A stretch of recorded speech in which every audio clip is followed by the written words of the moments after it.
Monsieur le Président de la République française, cher Emmanuel, Monsieur le Président du Conseil du Togo, médiateur de l'Union africaine pour la région des Grands Lacs, Mesdames et Messieurs les représentants des chefs d'État et de gouvernement, Mesdames et Messieurs les représentants des Nations Unies, de l'Union africaine, des organisations régionales, Mesdames et Messieurs les partenaires techniques et financiers, Mesdames et Messieurs, je voudrais, au nom du peuple congolais, saluer la tenue de cette conférence ici à Paris, aux côtés du Togo, médiateur mandaté par l'Union africaine pour la région des Grands Lacs, et en étroite coordination avec les États-Unis d'Amérique, le Qatar et l'Union africaine qui accompagnent les efforts de médiation et de désescalade. Votre présence est un acte politique, mais aussi et surtout un acte moral. Elle signifie que la souffrance humaine qui ravage l'Est de la République démocratique du Congo n'est pas ignorée. Elle signifie que la paix et la dignité des peuples des Grands Lacs engagent la communauté internationale tout entière. Car si nous sommes réunis aujourd'hui, c'est d'abord pour répondre à une triple urgence.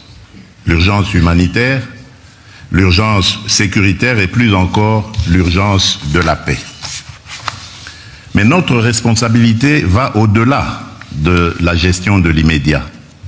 Il s'agit de jeter les bases d'une stabilité durable fondée sur 3 piliers indissociables.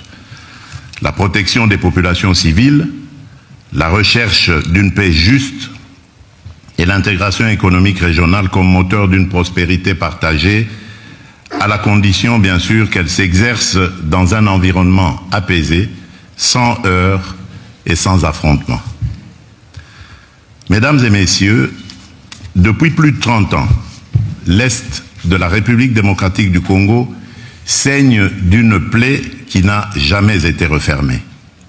Ce n'est pas une crise passagère, c'est une tragédie qui a déplacé des millions de femmes, d'hommes et d'enfants, détruit des vies, brisé des familles, affaibli le tissu social et compromis l'avenir de toute une génération. La République démocratique du Congo fait aujourd'hui partie des pays les plus durement frappés par les déplacements internes, avec des millions de personnes contraintes de fuir les violences, notamment dans les provinces du Nord et du Sud Kivu. Cette situation dramatique est aggravée par la dégradation des infrastructures, l'insuffisance des financements pour l'aide humanitaire et la recrudescence des maladies. Les besoins sont immenses et immédiats. Protection des civils, prise en charge psychosociale, accès aux soins de santé, continuité éducative, sécurité alimentaire, accès à l'eau potable et à l'assainissement. Les données sont accablantes. En 2024, 26 millions de personnes en République démocratique du Congo étaient en situation d'insécurité alimentaire aiguë et près d'un enfant sur 2 de moins de 5 ans souffrait de malnutrition chronique. À la 45e semaine épidémiologique de 2024, 445 zones de santé sur 519 avaient déjà rapporté des cas de choléra et ou de Mpox. Ces chiffres ne sont pas des abstractions statistiques. Ils décrivent une urgence humanitaire absolue. La crise humanitaire en République démocratique du Congo est liée directement à des actions militaires menées par le groupe armé AFC M23, soutenu sur les plans logistiques, financiers et opérationnels par le Rwanda, en violation flagrante de la souveraineté nationale et de l'intégrité territoriale de mon pays. Cette réalité est aujourd'hui documentée et reconnue, et elle a été rappelée par la résolution 2773 du Conseil de sécurité des Nations Unies, qui exige le retrait immédiat et inconditionnel de l'AFC M23 de toutes les zones qu'il occupe y compris les centres urbains stratégiques, ainsi que le retrait des forces rwandaises du territoire congolais. Cette résolution n'est pas une opinion diplomatique. Elle est un impératif juridique et politique que chacun ici a le devoir de faire respecter. Mesdames et messieurs, depuis le début de cette année, les violences se sont intensifiées avec une brutalité rarement atteinte. Les offensives menées par le M23, l'AFC M23, dans des zones densément peuplées, ont provoqué des affrontements meurtriers et des déplacements massifs. Des villes entières ont été prises, des communautés déracinées, des quartiers vidés de leurs habitants. Les attaques ont visé des camps de déplacés, des hôpitaux, des écoles. Les violences sexuelles et les violences basées sur le genre sont utilisées comme armes de guerre. Des enfants sont recrutés de force. Des convois humanitaires sont pillés. Rien de tout cela n'est acceptable, rien de tout cela n'est défendable. Rien de tout cela ne peut devenir la normalité d'une région à laquelle on demanderait de s'habituer à l'horreur. Les chiffres parlent d'eux-mêmes et ils sont insoutenables. Des millions de personnes déplacées, des foyers forcés à l'exil à répétition, des enfants privés d'école, des femmes mutilées dans leur corps et dans leur dignité, des épidémies de choléra, de rougeole, de mpox, et des flambées de maladies infectieuses dans des zones où les structures sanitaires ont été détruites ou abandonnées. Nous sommes face à une crise humanitaire totale, sanitaire, alimentaire, sociale, psychologique, humaine. Je veux ici saluer celles et ceux qui, au prix du danger, continuent d'agir. Les équipes médicales, les humanitaires, les agents des agences des Nations Unies, les ONG internationales, les ONG locales, les structures communautaires, la société civile, les associations de femmes. À toutes ces femmes et à tous ces hommes qui prennent des risques pour sauver des vies, je dis aujourd'hui, la République démocratique du Congo connaît votre courage et elle vous en est reconnaissante. Mesdames et messieurs, la première responsabilité de l'État congolais est et restera la protection de sa population. Nous assumons cette responsabilité. Nous avons renforcé l'effort humanitaire national, notamment à travers la mise en place de la Caisse de solidarité nationale et de gestion humanitaire des catastrophes, destinée à canaliser de manière transparente les contributions internes et externes et à garantir que l'aide parvienne aux plus vulnérables.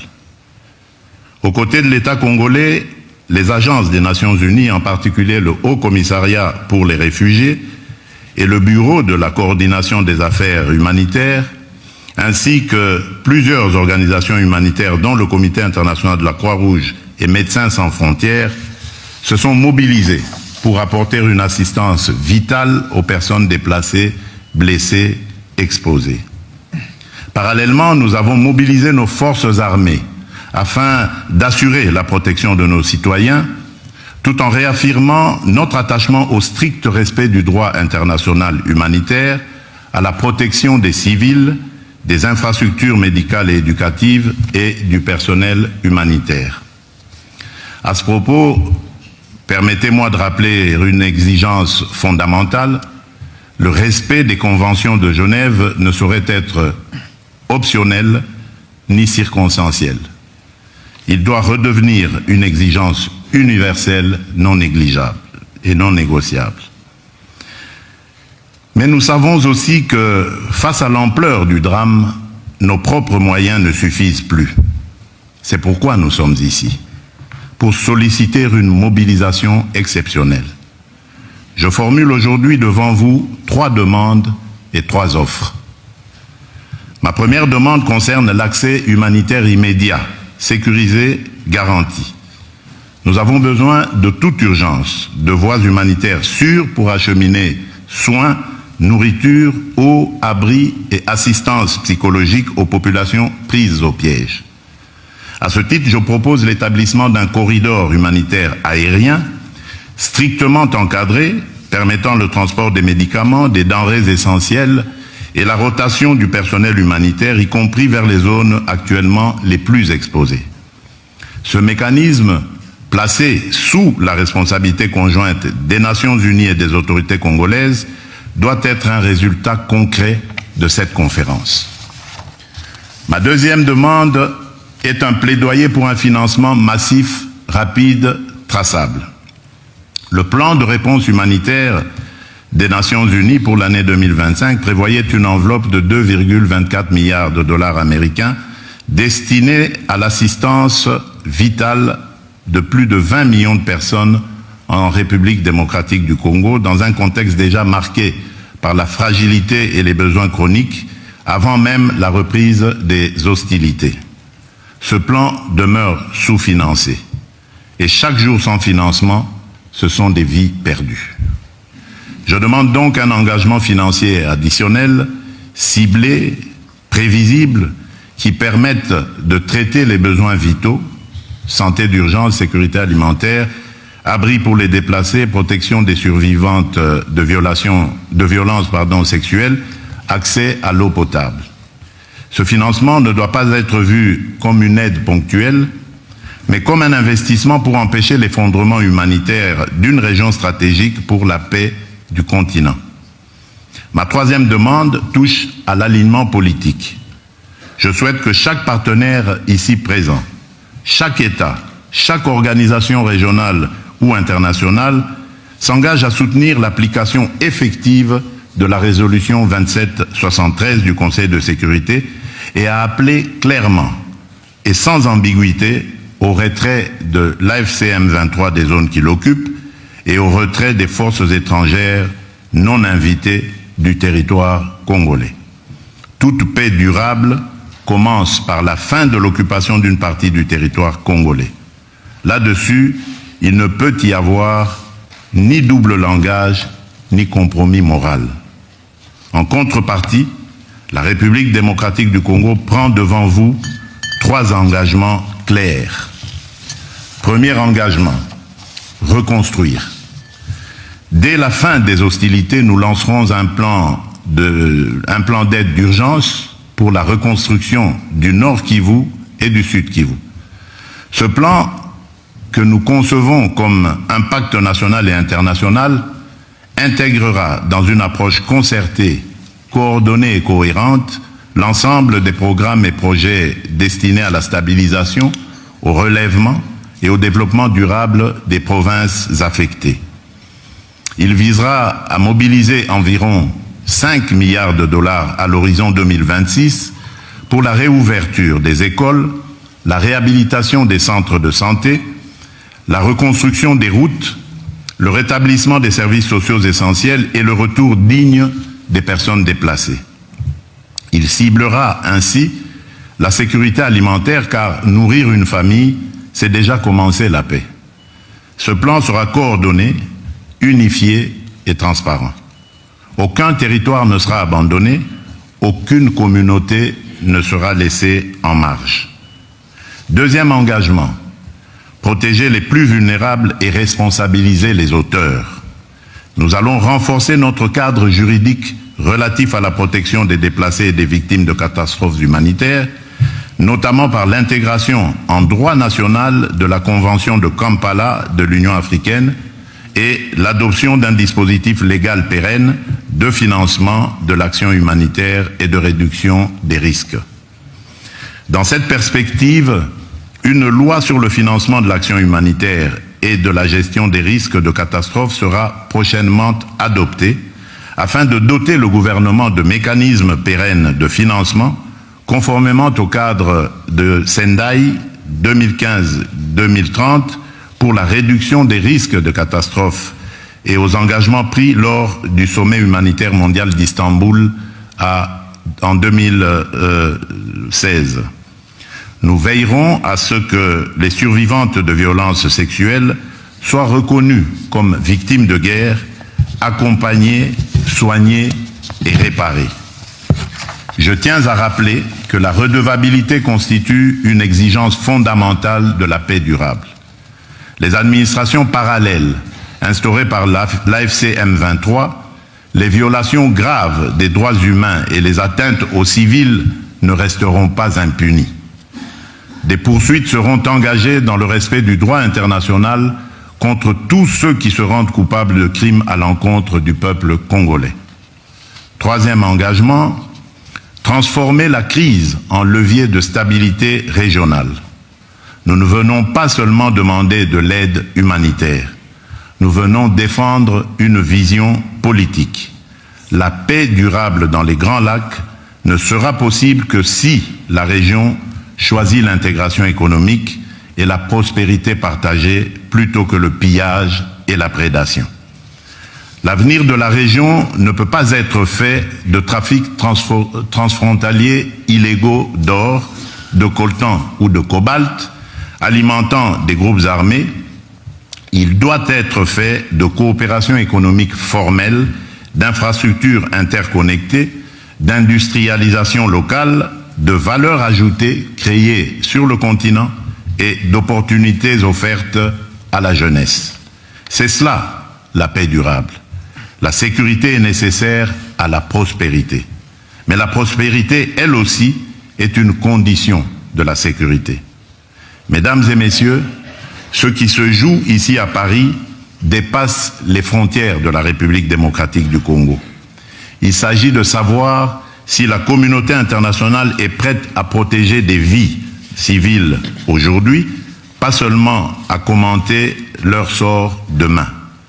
Il s'agit aussi de savoir si nous sommes capables de reconnaître que la paix n'est pas un geste charitable, mais un investissement collectif dans la stabilité d'une région entière de l'Afrique centrale et orientale au cœur des équilibres du continent. Je voudrais, en terminant, m'adresser non seulement au gouvernement, mais au peuple français, au peuple togolais, aux peuples africains, aux peuples amis, à tous ceux qui nous écoutent. Je vous demande une chose simple, ne détournez pas le regard.